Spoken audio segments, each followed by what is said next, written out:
প্রিয় বন্ধুরা, দেখুন কিভাবে আমরা ভর্তা বানানো হয়।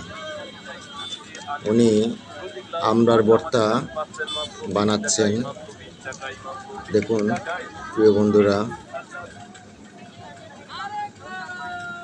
এবং পাশে পাঁপড় ভাজা কিভাবে হচ্ছে তা দেখানোর চেষ্টা করছি। আজ গরম তেলে এর আগেও আমি একবার দেখিয়েছিলাম, আজ আবার নিয়ে এসেছি।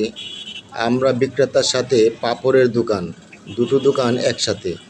উনি রুটি গরম তেলে দেওয়ার সাথে সাথে চামিচ দিয়ে একটু মেলে ধরছেন, আর একটা কাঠি দিয়ে পাঁপড় মুহূর্তেই হয়ে যাচ্ছে। দেখুন প্রিয় বন্ধুরা, 5 টাকা পিস ধরে এই পাঁপড় বিক্রি হচ্ছে মেলায়। বাগেরহাট সদর উপজেলার যাত্রাপুর ইউনিয়নে